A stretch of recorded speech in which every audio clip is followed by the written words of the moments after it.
ಏಳನೇ ಸ್ಥಾನದಲ್ಲಿ ಇದ್ದಾನಯ್ಯ. ಈ ಭಗವಂತನನ್ನ ಶ್ರದ್ಧಾ ಭಕ್ತಿಗಳಿಂದ ಪ್ರತಿನಿತ್ಯ ಯಾರು ಪೂಜಿಸುತ್ತಾ ಇರುತ್ತಾರೋ, ಯಾರು ಇವನನ್ನೇ ನಂಬಿಕೊಂಡು ಇರುತ್ತಾರೋ, ತಂದೆ ತಾಯಿಗಳನ್ನ ಗುರು ಹಿರಿಯರನ್ನ ಗೌರವ ಭಾವನೆಯಿಂದ ಯಾರು ನೋಡಿಕೊಳ್ತಾರೋ ಅವರಿಗೆ ಬೇಕಾದ ಭೋಗ ಭಾಗ್ಯ ಸುಖ ಸಂಪತ್ತುಗಳನ್ನು ಕೊಟ್ಟು ಈತ ಕಾಯುತ್ತಾನಯ್ಯ. ಮಾತ್ರವಲ್ಲ, ಈ ದೇವರು ತಾನಾಗಿ ನಮಗೆ ಒಲಿತಾನೆ ಅಂತ ಆದರೆ ನಮಗೆ ಗೊತ್ತಿಲ್ಲದ ಹಾಗೆ ನಮಗೆ ಭಾಗ್ಯ ಸಂಪತ್ತನ್ನು ಈತ ಕೊಡ್ತಾನೆ ಎಂಬುದಕ್ಕೆ ಸಂದೇಹ ಇಲ್ಲ. ಚರಿತ್ರೆ, ಇತಿಹಾಸ, ಪುರಾಣ ಗ್ರಂಥಗಳೆಲ್ಲ ಶನೇಶ್ವರನನ್ನು ಹಾಡಿ ಹೊಗಳುತ್ತಾ ಇವೆ. ಉದಾಹರಣೆಯಾಗಿ ಹೇಳ್ತೇನೆ, ಪುರಾಣಗಳು 18, ಅದರಲ್ಲಿ ಒಂದು ಪುರಾಣವಾದಂಥ ಬ್ರಹ್ಮ ಪುರಾಣದ 118ನೇ ಅಧ್ಯಾಯದಲ್ಲಿ ಶನೀಶ್ವರ ಒಂದು ಮಾತು ಹೇಳಿದ್ದುಂಟು. ನನ್ನ ದಿನವಾದ ಶನಿವಾರದಂದು ಯಾವ ಮನುಷ್ಯನು ನಿಯಮಿತವಾಗಿ ತನ್ನೆರಡು ಕೈಗಳಿಂದ ಅಶ್ವತ್ಥ ಮರವನ್ನು ಸ್ಪರ್ಶಿಸುವನೋ ಅವನ ಸಮಸ್ತ ಕಾರ್ಯಗಳು ಸಿದ್ಧಿಯಾಗುವು, ನನ್ನಿಂದ ಯಾವುದೇ ತೊಂದರೆ ಪೀಡೆಗಳು ಉಂಟಾಗಲಾರವು. ಮೇಲಾಗಿ ಪ್ರತಿ ಶನಿವಾರ 2 ಕೈಗಳಿಂದ ಅಶ್ವತ್ಥ ಮರವನ್ನು ಸ್ಪರ್ಶಿಸುವುದರಿಂದ ಅನ್ಯಗ್ರಹಗಳ ಪೀಡೆಗಳು ದೂರಾಗುವು ಎಂಬ ವಿಚಾರ ಬ್ರಹ್ಮಪುರಾಣದ 118ನೇ ಅಧ್ಯಾಯದಲ್ಲಿ ಶ್ರೀ ಶನೀಶ್ವರ ಹೇಳಿದ್ದಾನೆ. ಈ ಭಗವಂತನನ್ನ ನಾವು ಪ್ರತಿನಿತ್ಯ ಪೂಜಿಸಬೇಕು, ಆರಾಧನೆ ಮಾಡಬೇಕು. ಈತನ ಒಲುಮೆಗೆ ನಾವು ಪಾತ್ರರಾಗಿರಬೇಕು. ಮಹಾರಾಜ ಈತ ಕೊಡುವಂಥ ಭಾಗ್ಯ ಸಂಪತ್ತು ಅಷ್ಟಿಷ್ಟಲ್ಲ, ಬಹಳಷ್ಟು ಸಂಪತ್ತನ್ನು ಕೊಟ್ಟು ಈತ ಕಾಯುತ್ತಾನೆ. ಒಳ್ಳೆಯ ಭಾವನೆ ಬಿಟ್ಟು ಯಾರು ಇವರನ್ನು ತಿರಸ್ಕಾರ ಭಾವನೆಯಿಂದ ಕಾಣ್ತಾರೋ, ಯಾರು ಇವರು ದೇವರನ್ನು ಹೀಯಾಳಿಸ್ತಾರೋ ಅವರಿಗೆ ಕೊಡಬಾರಂಥ ಕಷ್ಟವನ್ನು ಕೊಡ್ತಾನೆ. ಈ ಛಾಯಾನಂದನ ತನ್ನ ತಂದೆಯಾಗಿರುವಂಥ ಶ್ರೀ ಸೂರ್ಯದೇವನನ್ನು ಈತ ಕಾಡಿದ್ದಾನೆ. ಕೇಳಯ್ಯ, ಹೇಳ್ತೇನೆ ಕೇಳಯ್ಯ. ಅಯ್ಯ ಬ್ರಾಹ್ಮಣೋತ್ತಮರೇ,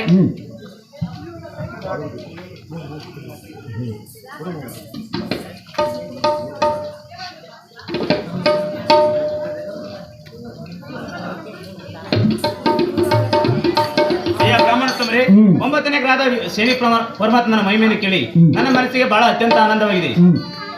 ಮುಂದೆ ಹೇಳುವಂತರಾಗಿರಿ. ಅಂದಿನ ಕಾಲದಂತ ವಿಚಾರವನ್ನು ಸ್ವಲ್ಪ ಮಟ್ಟಿಗೆ ಹೇಳ್ತೇನೆ, ಕೇಳಿ. ಹೇಳಿ ಬ್ರಾಹ್ಮಣೋತ್ತಮರೇ.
ಜನ್ಮ ಕೊಟ್ಟಂತಹ ತಂದೆ ಸೂರ್ಯದೇವರನ್ನೇ ಈತ ಕಾಡಿದ್ದಾನಯ್ಯ. ಆಗ ಸ್ಥಿತಿ ಏನಾಯಿತು? ಸಂಚಾರ ಮಾಡುತ್ತಿದ್ದಂತಹ ಸೂರ್ಯದೇವನಿಗೆ ಕುಷ್ಠರೋಗ ಪ್ರಾರಂಭವಾಯಿತು. ರಥವನ್ನು ಓಡಿಸುತ್ತಿರುವಂತಹ ಅರುಣನ ಕಾಲುಗಳು ಹೆಳವಾದವು. ಸಾರಥಿಯ ಕಾಲುಗಳೆಲ್ಲ ಹೆಳವಾದಾಗ ಕುದುರೆಗಳು ತಮ್ಮಷ್ಟಕ್ಕೆ ತಾವು ರಥವನ್ನು ಎಳೆದುಕೊಂಡು ಪಶ್ಚಿಮ ದಿಕ್ಕಿಗೆ ಓಡುತ್ತಾ ಇರುವಾಗ ಈ ದೇವನ ಅವ ಕೃಪೆಯಿಂದಾಗಿ ಕುದುರೆಯ ಕಣ್ಣುಗಳೆಲ್ಲ ಕುರುಡಾದವು. ಪರಿಣಾಮ ರಥವು ಅಲ್ಲಿಯೇ ನಿಂತುಕೊಂಡಿತು. ಬೆಳಕಾಗಿದ್ದ ಜಗತ್ತೆಲ್ಲ ಕತ್ತಲಾಯಿತು. ಆಗ ದೇವತೆಗಳು ಸಪ್ತ ಋಷಿಗಳೆಲ್ಲ ಸೇರಿ ಒಂದು ಯೋಚನೆ ಮಾಡಿದರು. ಸೂರ್ಯನಿಗೆ ಬಂದ ವಿಪತ್ತೇನು, ಯಾರಿಂದ ಬಂತು, ಯಾಕೆ ಬಂತು, ಹೇಗೆ ಬಂತು, ಯೋಚಿಸಿ ಈಕ್ಷಿಸಿ ನೇರವಾಗಿ ಬಂದಿದ್ದಾರೆ. ಅಯ್ಯ ಭಾಸ್ಕರ, ಲೋಕದಲ್ಲಿ ಧರ್ಮವನ್ನು ನೆಲೆಗೊಳಿಸುವ ಸಲುವಾಗಿ ಶ್ರೀಮನ್ ಮಹಾವಿಷ್ಣುವಿನಿಂದ ಸೃಷ್ಟಿತನಾಗಿದ್ದಾನೆ ಈ ದೇವ. ಈತ ಮಹಿಮಾತೀತ. ಇದನ್ನು ಅರಿತುಕೊಳ್ಳದ ನೀನು ಹೆಚ್ಚಿನ ಸುಂದರಾಂಗ ಎಂಬುದಾಗಿ ಭಾವಿಸಿ ಕೆಟ್ಟ ಭಾವನೆಯಿಂದ ಅವನನ್ನು ಜರಿದಿ ಹಾರಿಸಿದ್ಯಲ್ಲ.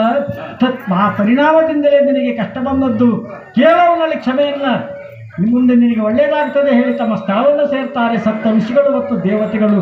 ಮಾತು ಕೇಳಿದಂತಹ ಸೂರ್ಯದೇವರು ರಥದಲ್ಲಿಯೇ ಕುಳಿತು ತೊಟ್ಟಿಲ ಕಡೆಗೆ ನೋಡ್ತಾ ಇದ್ದಾರೆ. ಓ ಕಂದ, ನಿನ್ನ ಮಹಿಮೆಯನ್ನು ಅರಿತುಕೊಳ್ಳದೆ ಕೆಟ್ಟ ಭಾವನೆಯಿಂದ ಜರಿದಿ ಹೀಯಾಳಿಸಿದೆ ಮಗನೇ. ಇದೋ ನಾವು ಇಟ್ಟಂತ ಹೆಸರಿನಿಂದಲೇ ಶನಿದೇವನಾಗಿ ಮುಂದೆ ಲೋಕದಲ್ಲಿ ನಿನ್ನ ಮಹಿಮೆ ಘನತೆಯನ್ನು ಬೀರುವಂತನಾಗಿ ಕುಮಾರ.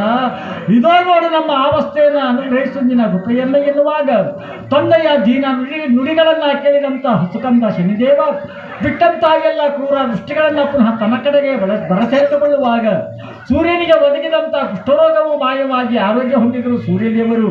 ಹೆಳವಾದಂತಹ ಸಾರಥಿಯ ಕಾಲಗಳು ಪುನಶ್ಚೇತನಗೊಂಡವು. ಕಳೆದು ಹೋದಂತಹ ಕುದುರೆ ಕಣ್ಣುಗಳು ಮತ್ತೆ ಬಂದವು. ಕತ್ತಲಾಗಿದ್ದ ಜಗತ್ತೆಲ್ಲ ಮುಂದೆ ಪ್ರಯಾಣಕ್ಕೆ ಮುಂದಾಯಿತು. ಬೆಳಕಾಯಿತು. ಪ್ರಯಾಣ ಮುಂದೆ ಶುರುವಾಯಿತು. ಈ ರೀತಿಯಾಗಿ ಆದಿತ್ಯಾದಿ ನವಗ್ರಹಗಳ ನಾಯಕನಾಗಿರುವಂತಹ ಶ್ರೀ ಶನೀಶ್ವರ ಸೂರ್ಯ ದೇವರಿಗೆ ಮಗನಾಗಿ ಛಾಯಾದೇವಿಯ ಉದರದಲ್ಲಿ ಜನಿಸಿದ್ದಾನೆ. ಈತ ಮಹಾನ್ ಶ್ರೇಷ್ಠನೆಯ ಆದಿತ್ಯಾದಿ ನವಗ್ರಹಗಳಲ್ಲಿ ಅತಿ ಶ್ರೇಷ್ಠ. ಈ ಭಗವಂತನನ್ನ ಅತಿ ಭಕ್ತಿಯಿಂದ ಶ್ರದ್ಧೆಯಿಂದ ಯಾರು ಪ್ರತಿನಿತ್ಯ ಪೂಜಿಸುತ್ತಾರೋ, ಯಾರು ಇರುತ್ತಾರೋ ಅವರನ್ನು ಖಂಡಿತ ಕೈ ಬಿಡುವುದಿಲ್ಲ, ಕಾಪಾಡುತ್ತಾನೆ. ಮಾತ್ರವಲ್ಲ, ಈ ದೇವನನ್ನ ಯಾರು ಹೀಯಾಳಿಸುತ್ತಾರೋ ಅವರಿಗೆ ಕೊಡಬಾರದಂಥ ಕಷ್ಟವನ್ನು ಕೊಡ್ತಾನೆ. ತಾವು ಆಗ ಕೇಳಿದ್ದೀರಿ, ಬ್ರಾಹ್ಮಣರೊಬ್ಬ ಫಲವೊಂದನ್ನು ಕೊಟ್ಟಾಗ ಕೆಳಕ್ಕೆ ಬಿಟ್ಟು ಬಿದ್ದಂಥ ಫಲವಡಿಯು ಪುಡಿಯಾಯಿತು. ಆಗ ನೀವು ಬಾಚಿಕೊಳ್ಳಲು ಮುಂದಾದ ಆ ಹಣವನ್ನು ನಗನಾಣ್ಯಗಳು ಭೂಮಿ ದೇವಿ ನಿಂದಿತು. ಹೇಳ್ತಾ ಇದ್ದೀರಿ ನೀವು ಗ್ರಹಚಾರ ಎಂದು ನಮ್ಮವರು ಹೇಳಿದಾಗ ಗ್ರಹಚಾರ ಎಂದರೇನು, ಗ್ರಹದೋಷ ಎಂದರೆ ಅಂತ ತಾವು ಪ್ರಶ್ನೆ ಮಾಡಿದ್ದೀರಿ. ಆದ್ದರಿಂದ ಮಹಾರಾಜ, ದೇವದತ್ತರೆಂಬ ಈ ಬಡಬ್ರಾಹ್ಮಣನೆಲ್ಲ ಕಾಡ್ತಾ ಇರೋನು ಈ ಶನೀಶ್ವರನೇ. ಆದ್ದರಿಂದ ಶನೀಶ್ವರನೇ ಮಹಾಶ್ರೇಷ್ಠನೆಯ ಮಹಾಶ್ರೇಷ್ಠ. ಎಲ್ಲ ಬ್ರಾಹ್ಮಣರೇ ಸಾಕು, ಬಾಯಿ ಮುಚ್ಚಿರಿ. ಹುಟ್ಟಿದಾಕ್ಷಣ ತನ್ನ ತಂದೆಯನ್ನು ಕಡಿದ ಅವರಂತ ಶನಿ ಮತ್ತೆ ಹೇಳ್ತಾರೆ ಕೆಲವಂತನಾಗಿದೆ.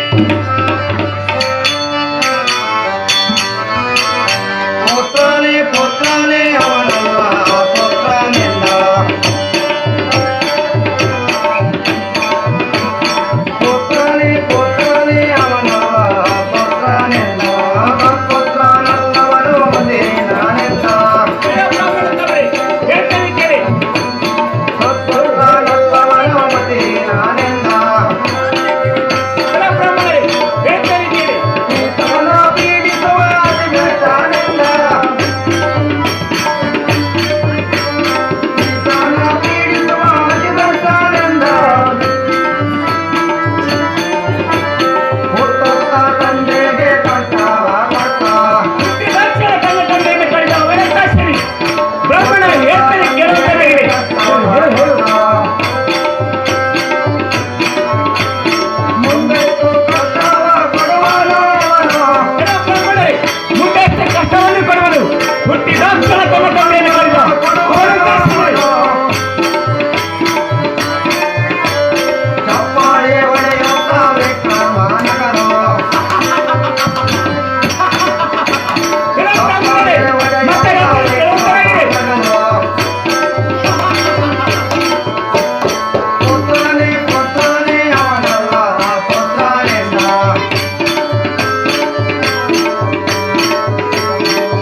ಯಾಕೆ ರಸ?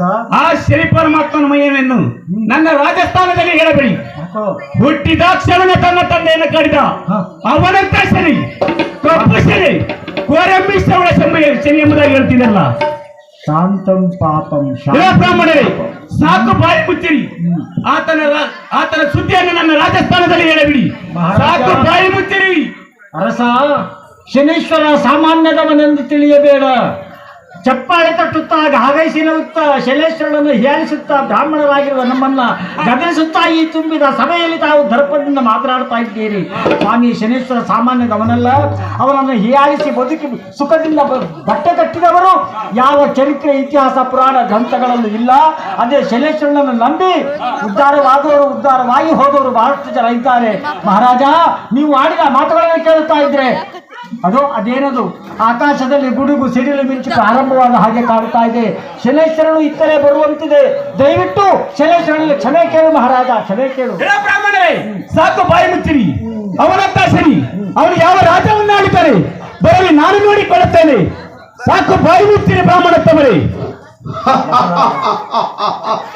ವಾನರೂಢನಾಗಿ ಹೋಗುತ್ತಿರುವ ಸಂದರ್ಭದಲ್ಲಿ ಭೂಲೋಕದಲ್ಲಿ ಯಾರೋ ನರಮಾನವರು ನನ್ನನ್ನು ಹೀಯಾಳಿಸುತ್ತಿದ್ದಾರಲ್ಲ, ಯಾರೆಂಬುದನ್ನು ನನ್ನ ದಿವ್ಯ ದೃಷ್ಟಿಯನ್ನು ಬಿಟ್ಟು ನೋಡುತ್ತೇನೆ. ಓಹೋ, ಉಜ್ಜಯಿನಿಪುರದ ಅರಸ ವಿಕ್ರಮ ರಾಜ, ಎಲ್ಲ ಗರ್ವಿಷ್ಠ ವಿಕ್ರಮ, ಈಗಲೇ ನಿನ್ನ ಅಂತಃಪುರಕ್ಕೆ ಪ್ರವೇಶ ಮಾಡುತ್ತೇನೆ. ಎಲ್ಲ ಗರ್ವಿಷ್ಠ ವಿಕ್ರಮ, ಈಗಲೇ ನೋಡು ನಿನ್ನ ಅಂತಃಪುರಕ್ಕೆ ಪ್ರವೇಶ ಮಾಡುತ್ತೇನೆ.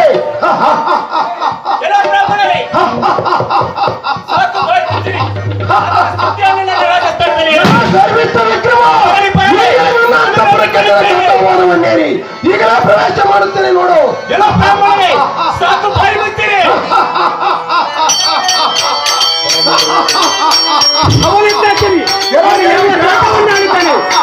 ಬರಲಿ, ನಾನು ನೋಡಿಕೊಳ್ಳುತ್ತೇನೆ.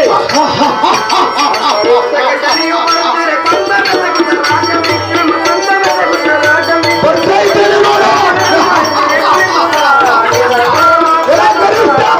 ಬರ್ತಾ ಇದ್ದೇನೆ ನೋಡು.